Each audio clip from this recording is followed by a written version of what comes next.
Categoria de Base, um podcast feito por alunos do Invisible College. Tá começando agora mais um episódio do Categoria de Base, um podcast feito pelos alunos do Invisible College e sempre naquele prazer, naquela alegria de encontrar amigos, de encontrar você aí, ouvinte, querido aluno ou não aluno, ou aluno que vai ser aluno só ano que vem, essa confusão toda que é muito boa. Quero começar aqui lamentando pela ausência da nossa querida Vanessa Belmonte, que nesse mês não pôde gravar com a gente. Um grande abraço, sempre faz falta aqui com a gente. E olá, Zé Bruno, tudo bem? Cara, tudo bem, graças a Deus. É sempre um prazer voltar aqui mensalmente para papear sobre o mês no INC. Que bom. Sentimos sua falta mês passado, um mês de muito trabalho, né, Zé? Mas tá aí, tudo bem. Ô Zé, hoje nós temos aqui dois convidados então, um do essencial, um do avançado. E eu vou primeiro chamar ela, que está famosa, fez fórum semana passada e tá tudo mais aí. Por favor, seja bem-vinda, Gabi, se apresente, fale quem é você. Oi, gente, tudo bem? Sou a Gabriela Almeida, mas vocês podem me chamar de Gabi Almeida. Obrigado por me receberem, estou bem feliz de estar aqui. Eu acho que se eu participar de mais alguma coisa, eu posso pedir uma música, igual no Fantástico. Fazer 3 gols, né? Tenho 28 anos, sou daqui de Curitiba, casada com o Guilherme Metti, ilustrador. Ele faz as capas do Bibotalk. Então, algumas ilustrações que vocês veem no Bibotalk é dele.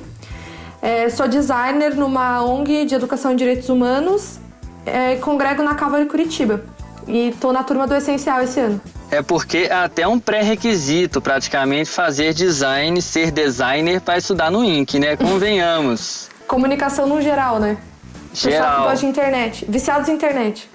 Geral. Ativos digitais aí, total, dentro dessa área. Aqui, e me conta, como que você ficou sabendo do INC? Como que você chegou até ele? Então, a gente não sabe muito bem essa história, mas a gente acha que foi porque o Matt, meu marido, ele seguiu o Pedro nas redes sociais. E aí, quando começaram a divulgar, a gente, nossa, fez muito sentido pra gente, porque a gente já tava procurando algum lugar para estudar teologia, só que nenhum curso encaixava, porque eram cursos mais longos, com uma grade muito, muito fechada, a gente achou que não ia fazer muito sentido pra gente. E daí, quando surgiu o INC, a gente super topou na hora, assim, porque fez muito sentido pra gente como família, assim. Que legal, tá vendo? Você que tá aí querendo namorar, caçando namorada, estude com alguém que quer ser aluno do INC. Já sai na frente isso aí, viu? É dica. E, bom, fala pro Guilherme aí, o seu marido, que ele é, meu Deus, talentosíssimo. Acho que quem acompanha o podcast do Bibo sempre ali tem o privilégio de ver as capas do podcast sensacionais. Vou mandar pra ele esse aviso. Quer dizer, ele vai ouvir, né, pessoal? Vai ouvir. Se ele chegar aí, ele pode, inclusive, entrar com a gente. Então, vou chamar o convidado, nada mais, nada menos que o convidado do Avançado. É um prazer, já tive o prazer também de fazer uma ou duas, não sei, tutorias aí ao longo do ano na mesma sala que ele. Bruno Maroni, chegue mais, tudo bem? E aí, gente, tudo bem? Aqui é o Bruno Maroni, podem me chamar de BM também. Falo aqui de Jundiaí, interior de São Paulo. E é isso aí mesmo, Matheus, acho que a gente fez umas 2 tutorias, foi bem massa. Uma delas foi de política, né? Foi bem legal esse mês. E eu auxilio no pastoreio da Conviver Jundiaí, uma comunidade batista daqui, junto com o Davi Lenço. Trabalho de editor de texto e sou noivo da Lari Lucchesi. Isso é muito importante também. Escrevi o livro Cristianismo e Cultura Pop e curto demais ler sobre arte, cultura, música e afins. E é uma alegria estar aqui para compartilhar um pouco de como foi o mês passado lá na turma avançada do INC. Que legal. E Bruno, como que você ficou sabendo do Invisible College? Como você conheceu o projeto? Cara, eu fiquei sabendo das sementes do Invisible College através do nosso tutor e reitor, Pedro Dutti, de quem eu sou amigo há um tempo, já há alguns anos. Então, quando o projeto começou a ser divulgado lá no Insta, né? Eu já estava aguardando por isso. E foi e tem sido muitíssimo precioso acompanhar o desenvolvimento dessa parada aí que tem sido extremamente enriquecedora para nós aqui e com certeza para a igreja aqui no Brasil. Ah, certamente. E fala pra gente aqui, porque eu, pelo menos, desde que eu conheço o Pedro, eu admiro a postura dele na internet, sei lá, tem tudo que ele faz, a gente ama, a gente gosta. Mas conta pra gente, como é que é ser então amigo do Pedro Dutti?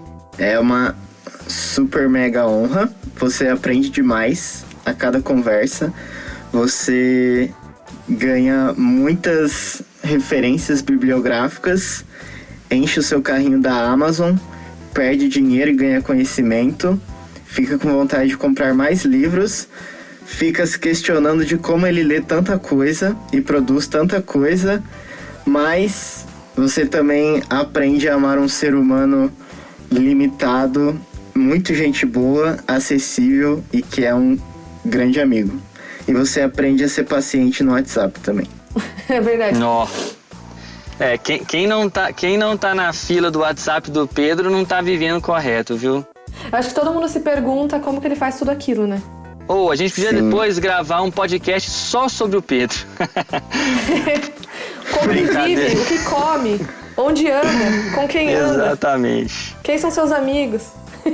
A gente faz uma parceria com o Bibotalk lá, que faz a série dos Gigantes da Fé, né? Isso, exatamente. Exatamente. Um gigante da fé, definiu bem. Mas falando agora do nosso mês, nossos estudos do mês de outubro. Ô Gabi, você que tá ali no essencial. Antes de falar do essencial aqui, do que foi estudado, eu quero falar isso aqui, porque alguém jogou, Zé, se você ou o Bruno lembrar quem jogou lá no grupo do Corredor do Avançado, aquele Rádio Wink, eu não lembro quem jogou isso lá. Mas assim, cara, quem faz aquilo ali, eu te amo, não te conheço não, mas eu te amei já. Sensacional. Quem faz, Gabi? Carles. Ele é lá do Rio. Rio? Brasília? Pô, eu não vi isso aí não. Alguém manda pra mim depois. Cara, sensacional. Eu também não vi isso não. Nossa. Gente, vocês estão perdendo. Sensacional, maravilhoso. Eu gargalho, gente. É tipo assim, eu choro de rir. É muito engraçado, é perfeito. O pior que mandaram aquilo durante o dia, então eu fui ouvindo o fone lá no trabalho. Então eu tinha que ficar me aguentando lá. Mas sensacional, muito bom, muito bom. A gente quer conversar com você ainda, Carles. Se eu estiver falando errado, você releva. Mas muito bom. Ô Gabi, então esse mês de outubro no Essencial, qual foi o tema que vocês estudaram? A gente estudou pregação, mais focado em pregação expositiva, né? Então foi um mês super, super legal. Aí quem acompanhou a gente nesse mês foi o Brian Chappell, com o livro Pregação Cristocêntrica, Restaurando o Sermão Expositivo, e o Timothy Keller com o Pregação Comunicando a Fé na Era do Ceticismo. Então foi um mês muito interessante, assim. Eu acho que pregação é um tema que junta muitos temas, né?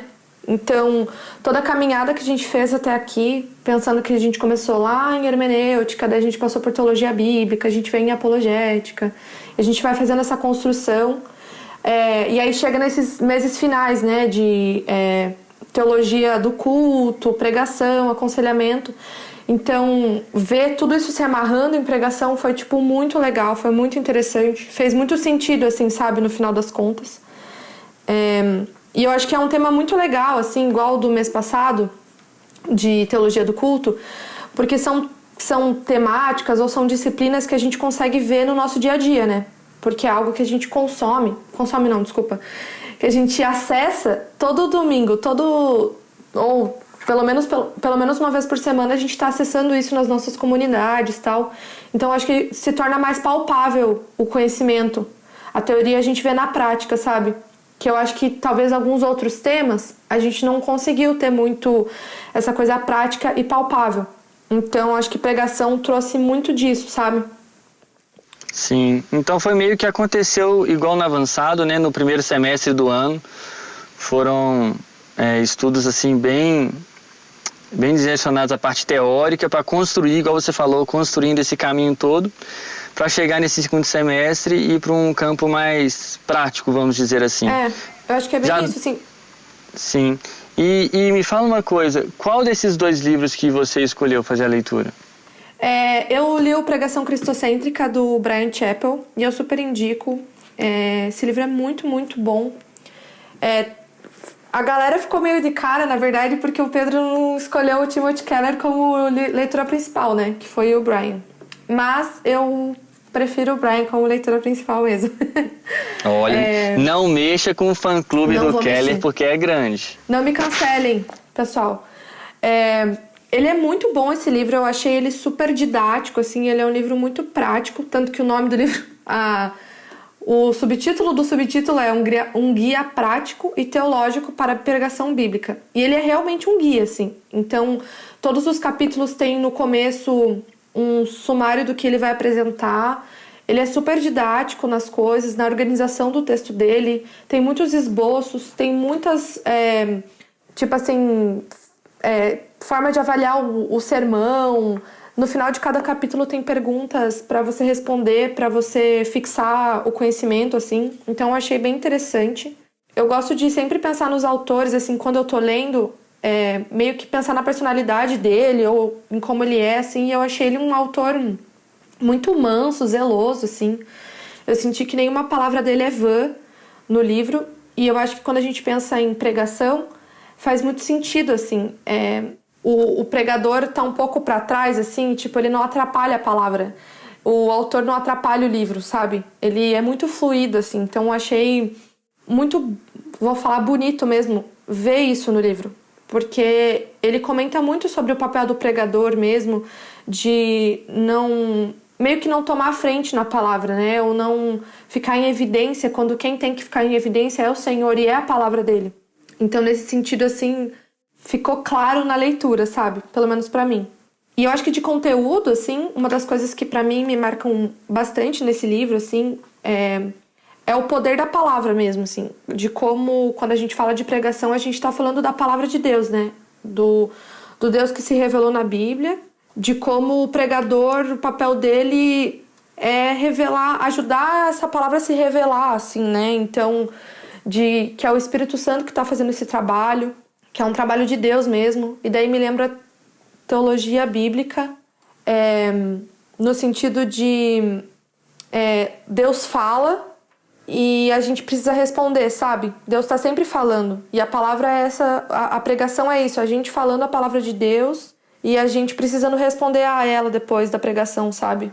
A pregação, ela exige uma resposta, né? Então a gente respondendo ao que Deus falou e tal. Então, eu gostei muito, muito, muito desse mês, assim, dessa leitura. Ô Gabi, você falou que ele é um guia prático, né? Não tem no próprio nome do livro, e pela estrutura que você falou, sim, segue isso. Eu não sei qual a sua experiência antes aí da leitura desse mês e tudo mais, mas o que você pode falar, assim, que você percebeu, ou qual percepção sua que mudou em relação à pregação antes e depois desse mês? O que, assim, bem prático mesmo, você fala, mudou isso, eu imaginava uma coisa e hoje pensei diferente. Então, a minha experiência com pregação que é complicado, né?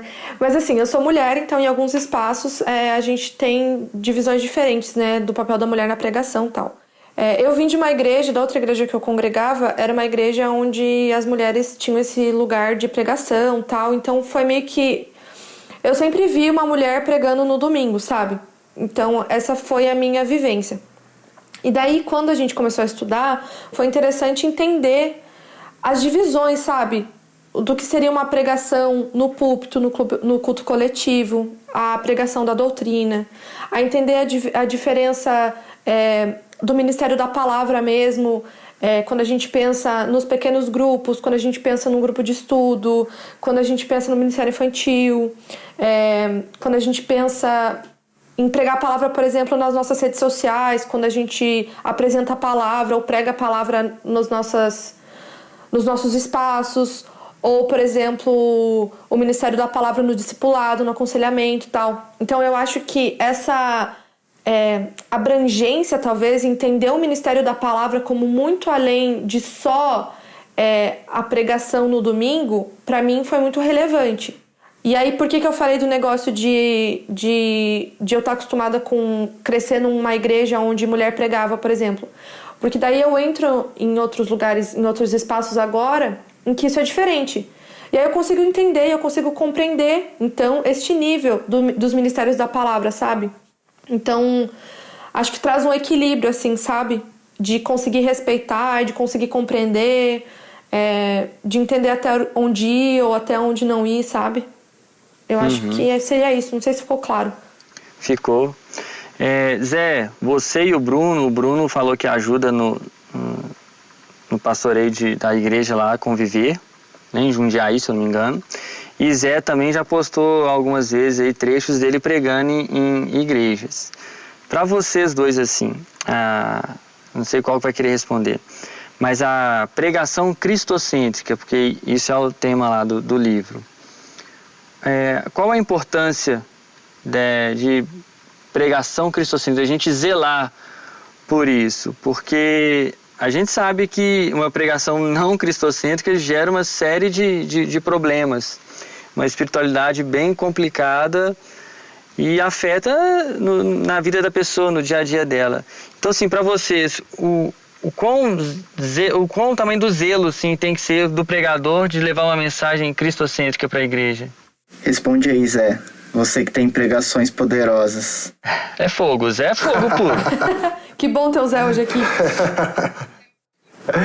Então, eu acho que, assim, a pregação cristã, eu acho que até às vezes, talvez uma redundância, falar em pregação cristocêntrica. Porque qualquer pregação que não é centrada na pessoa de Cristo, eu acho que ela é prejudicial. Em que sentido? No sentido de que Jesus fala que são as Escrituras que dão testemunho dele. Então, o grande testemunho das Escrituras é apontar para o Filho, né?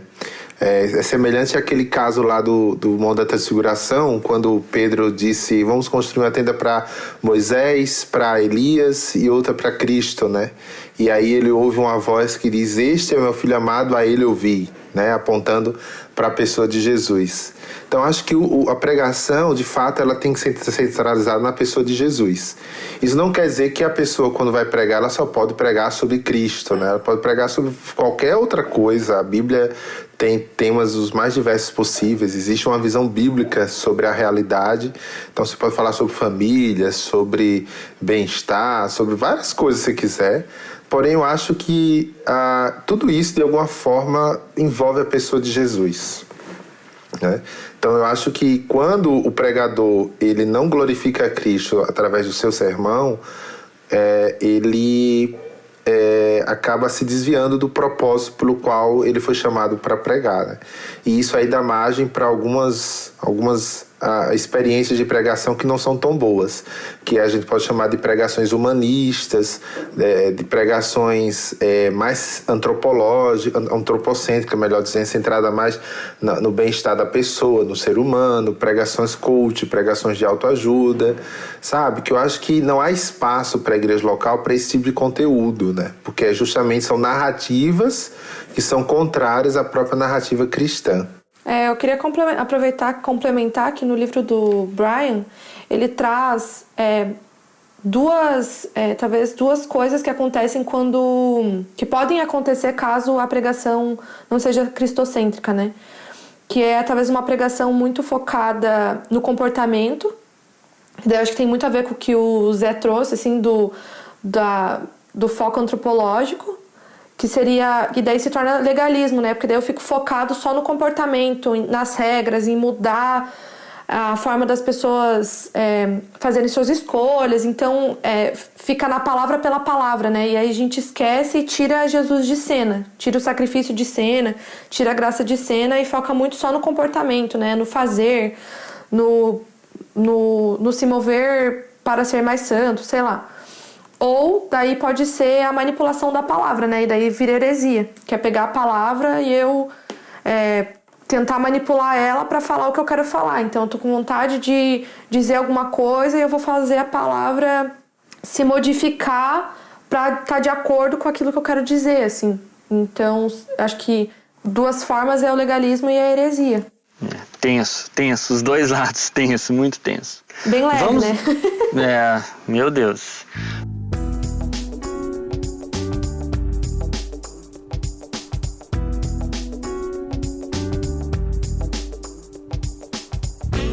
Que legal. Gente, e agora mudando aqui um pouco para a turma do avançado, esse mês eu confesso uma coisa aqui. Esse mês, a partir de agora, eu não cometo mais o pecado de cantar que eu leio Huckmacher sem ter lido, porque finalmente eu li Huckmacher.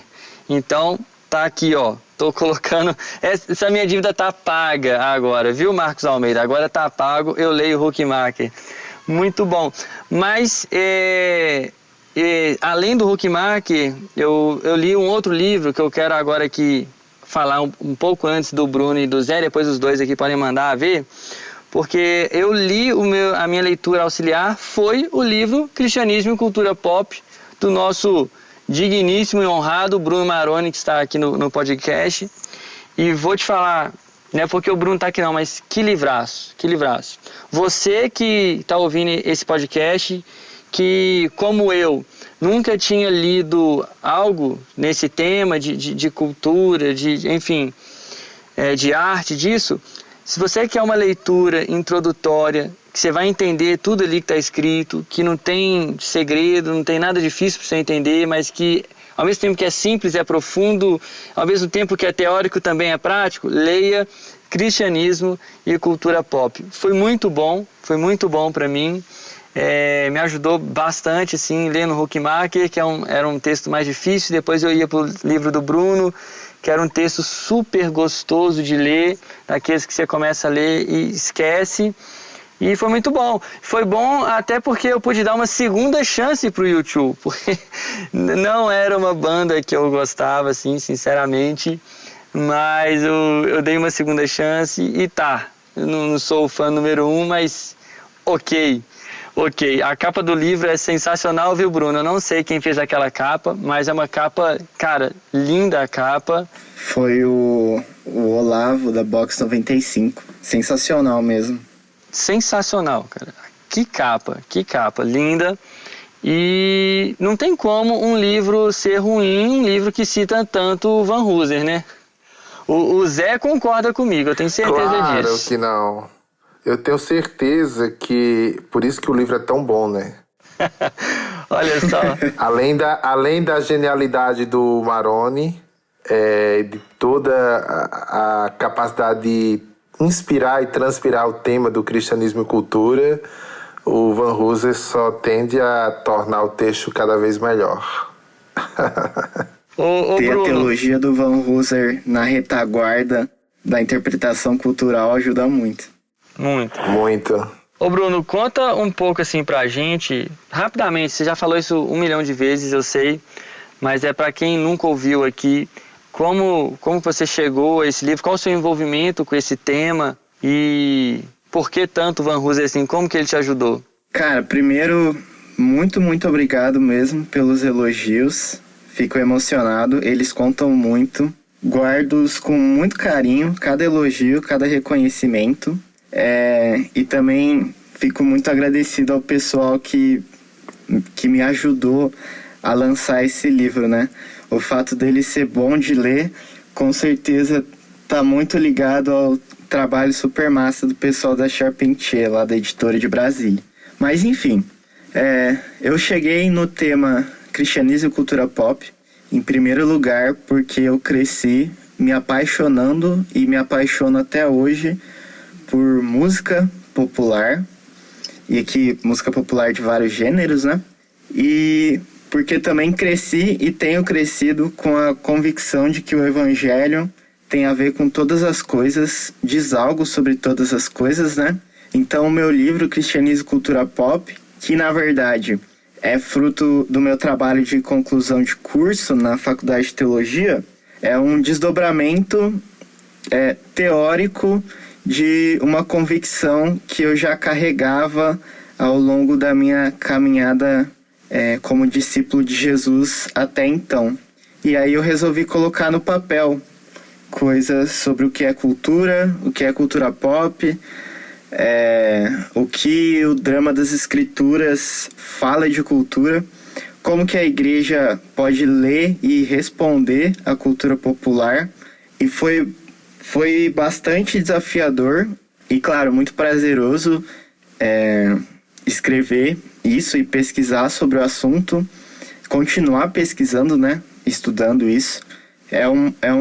Eu falo que pensar cristianismo e cultura pop é um desafio e uma oportunidade para a nossa igreja aqui no Brasil, porque o tema é extremamente amplo, tem muita coisa sobre teoria cultural. Os estudos de cultura pop, eles são muito entrelaçados em diferentes focos de pesquisa, desde antropologia até semiótica, sociologia, e toda essa conversa carece de participação teológica. E é por isso que o Van Hooser foi tão importante para o desenvolvimento do meu texto, porque ele tem um livro que chama Everyday Theology, Teologia do Cotidiano, que seria uma tradução livre, né? Em que ele fala sobre interpretar a cultura, ler e agir na cultura.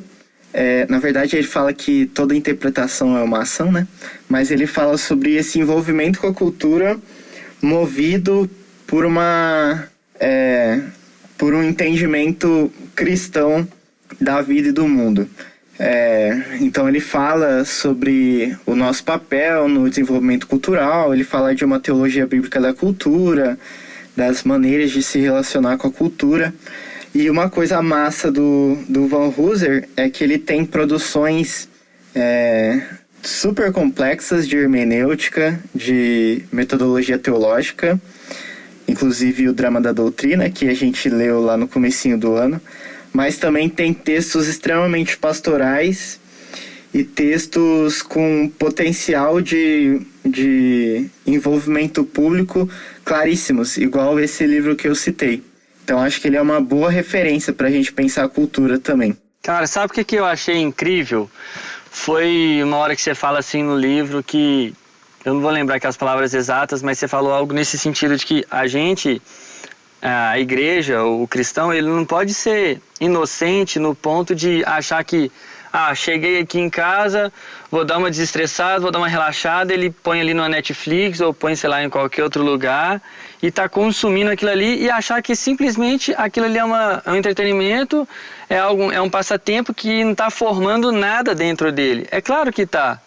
É claro que isso vai influenciar na vida dele. Então, assim, isso deveria chamar bastante atenção da igreja para esse tema. Sim. Esse é um outro desafio de pensar e falar sobre cultura pop, né? Porque é algo extremamente cotidiano que perpassa aí os nossos dias de diferentes maneiras, por diferentes mídias, e a gente tem a tentação de considerar que as coisas que são comuns não têm importância e não têm efeito nenhum na nossa formação. Mas isso é um descuido sério.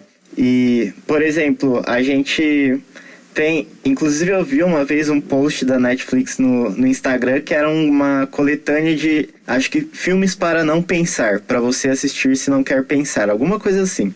Só que, beleza, existem produções de cultura que têm construções narrativas mais acessíveis, mais convidativas, eu acho. Mas, assim, não tem como a gente interagir com a cultura sem pensar, porque quem faz cultura pensa no que está fazendo, entendeu? Aí a diferença é como a gente vai interagir com a cultura. E, ô Zé, Deixa eu só... Desculpa, pode falar, deixa eu só Gabi. comentar uma coisa. É que eu fiquei pensando de como a gente vira muito consumidor daí só, né? Essa passividade, eu acho que isso é muito importante de ter essa consciência daquilo que a gente consome, de como a gente se relaciona com essas coisas que chegam até nós, né? E de não só ser passivo e de estar recebendo tudo de acordo com o que vem, né? A Bíblia já alerta, tem aquele versículo, né, gente? Que mente vazia é a oficina do diabo, não tem um versículo assim? Ai. Ô Zé, aqui, e o Huckmacher, Zé? Eu vou deixar pra você e pro Bruno falar, porque, assim, beleza, os primeiros 4 capítulos do livro, Estética e Filosofia e Estética, não tô lembrando muito bem aqui.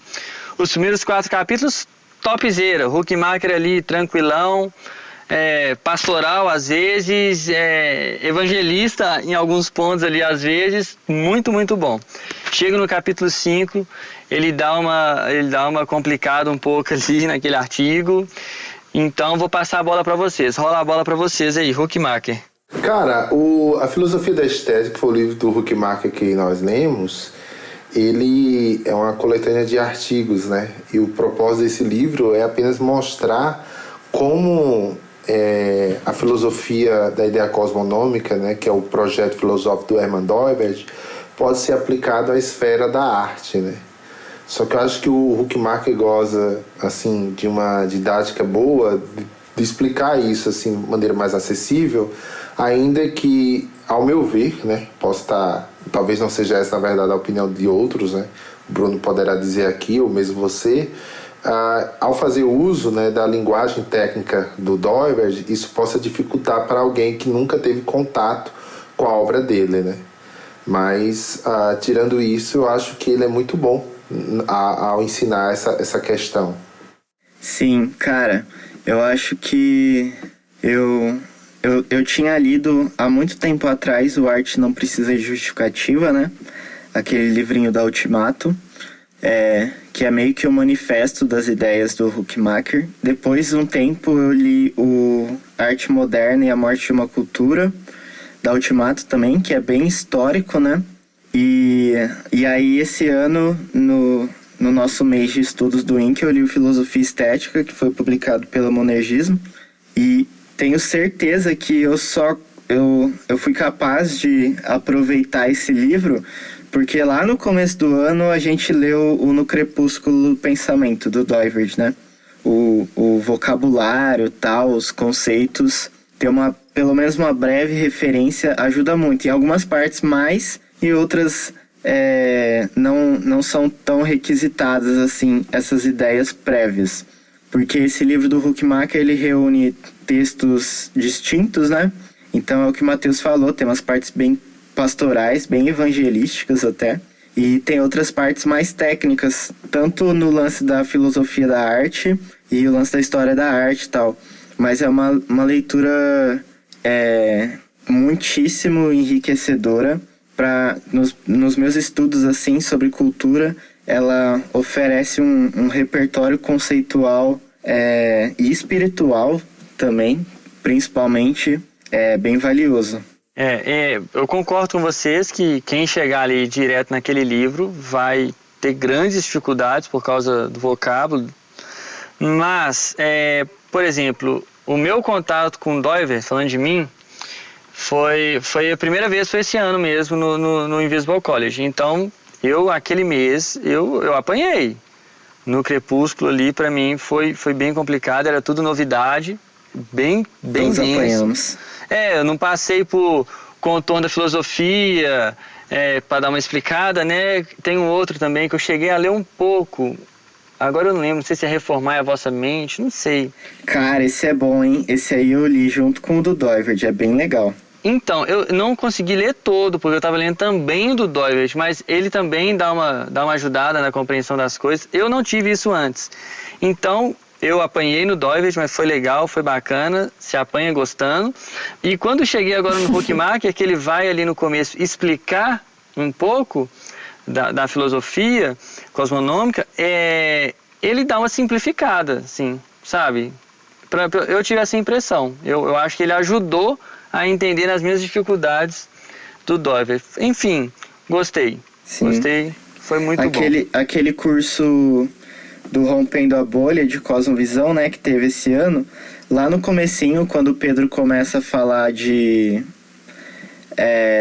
da filosofia do Doivert, ele usa esse texto do Huckmacher, né? Eu não fiz o Rompendo a Bolha, eu confesso que eu não tive a oportunidade de fazer o tempo, mas eu conheço quem fez e amou. Fica o relato aqui. Mas foi top, beleza.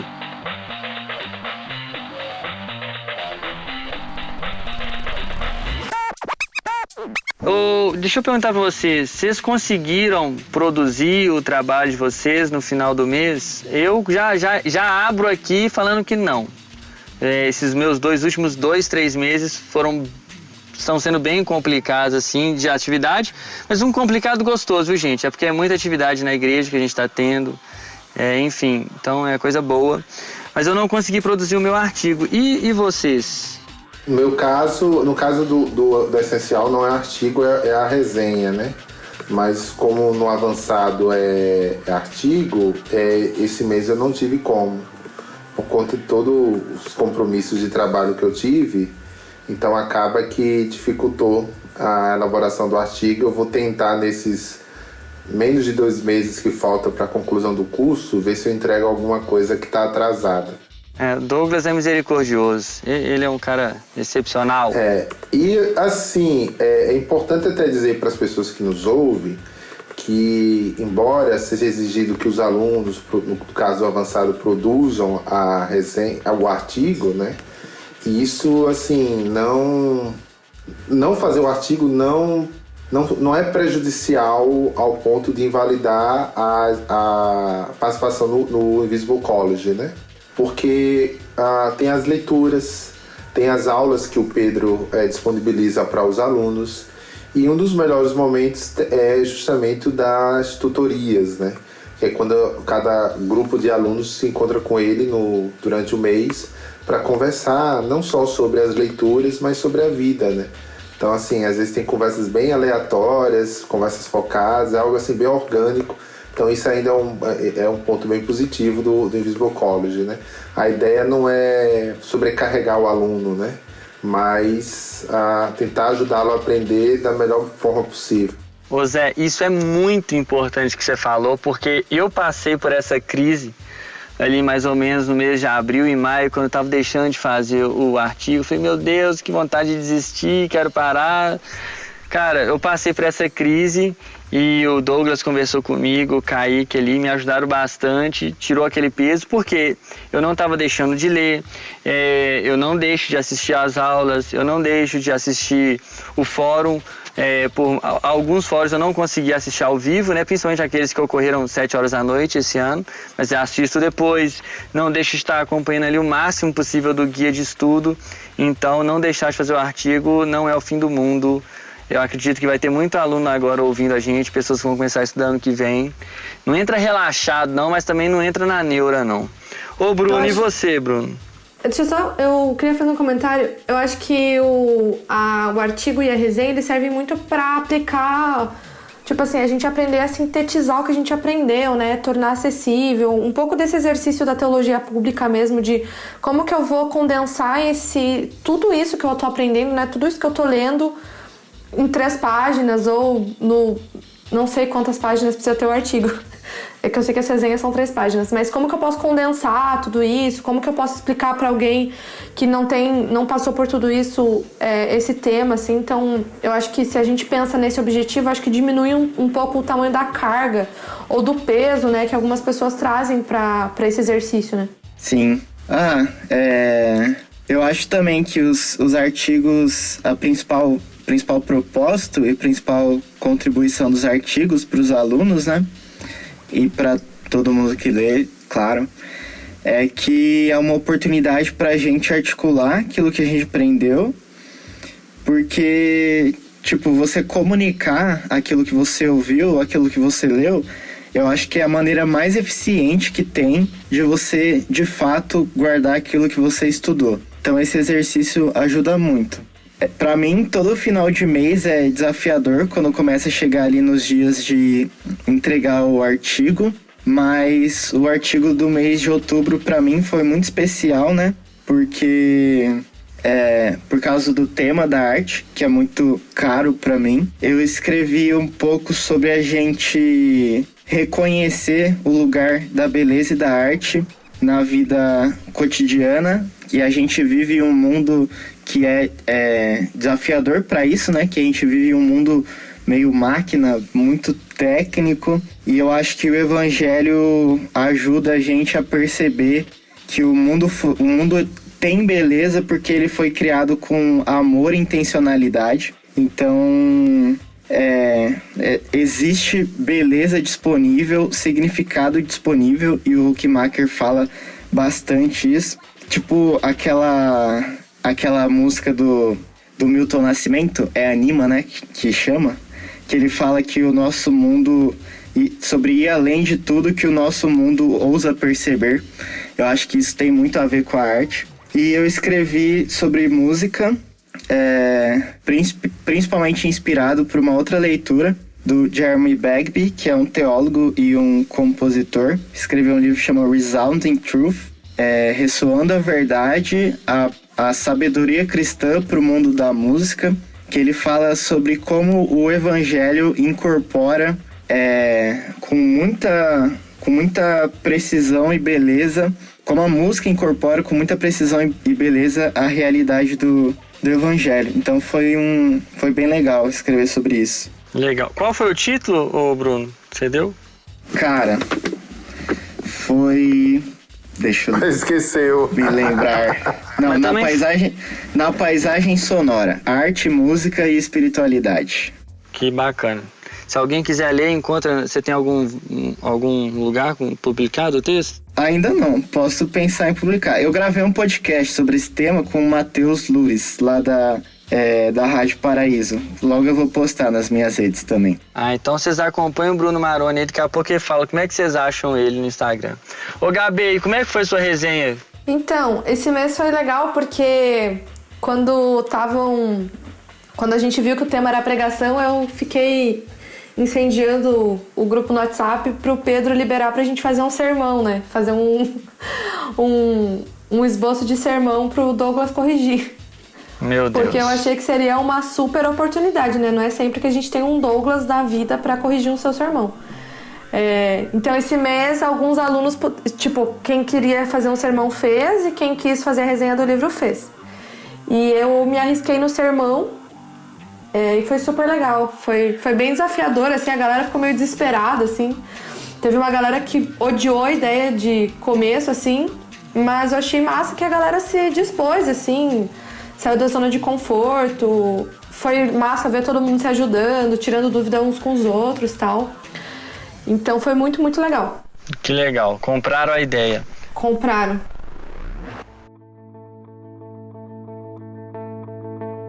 Então, gente, uma hora tem que acabar, infelizmente, mas que bom falar com vocês. Estava já com saudade. Que bom falar mais uma vez com o Zé, com o Bruno. Que bom conhecer a Gabi também. E vou dar aqui, Gabi, vou deixar você, mulheres, aqui despedir primeiro, por favor. Primeiras damas, né? Claro. Fiquei muito feliz de ser convidada para participar. Foi muito engraçado. Eu tava lembrando que nos primeiros meses do curso eu falei, nossa, acho que a minha meta para esse curso é me chamarem para participar da categoria de base. Não era terminar o curso, era participar da categoria de base. Então, consegui cumprir a meta. Fiquei feliz com o convite, gente. Muito obrigada. Foi muito especial conversar com vocês aqui.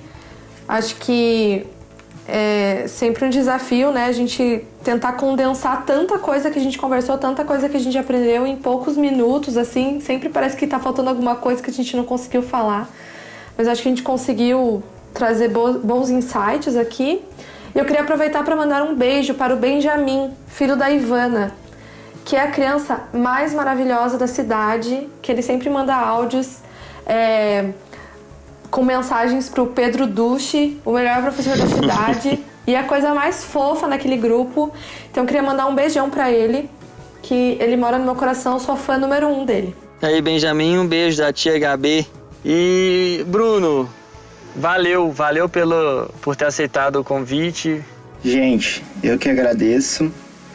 Uma super honra Obrigado, Matheus, Zé, Gabi.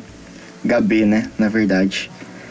É muito bom participar. Vocês podem me encontrar nas redes. No Insta é BM_ao². Aí também no Medium, eu às vezes posto algumas coisas lá. É BM² mesmo, com o numerinho 2, né? E no Spotify, BMM. Caso alguém queira acompanhar as minhas incansáveis viagens por playlists das mais variadas. Vale a pena. Muito bom estar aqui, gente. Vale a pena acompanhar o Bruno, principalmente você que vai ficar responsável por fazer Natal na sua casa esse ano, como eu vou. Já tem lá a playlist de Natal, então já facilitou o seu trabalho. Ô Gabi, volta aqui rapidinho, fala aqui como é que as pessoas podem te encontrar no Instagram? Tem esse detalhe, né? Lá no Instagram e no Twitter eu tô como @gbstcl. Parece um monte de letra aleatória, mas eu juro que faz sentido, elas fazem sentido pra mim. E também no último fórum que teve de organização e planejamento, eu tô lá com a Alessandra conversando com o Kaique sobre esse tema. Top, valeu. E Zé, muito obrigado. Ano que vem a gente vai estar junto, né, Zé, na Filosófica. Não sei como é que você vai se desdobrar pro ano que vem, porque todo mundo que acompanha a sua rede social já sabe que você tem um projeto com o Stott, né, ano que vem. E, cara, valeu mesmo por mais um mês, valeu por estar presente conosco sempre aqui. Pô, eu que agradeço, estou muito feliz porque ano que vem vou estar no INC Filosófico.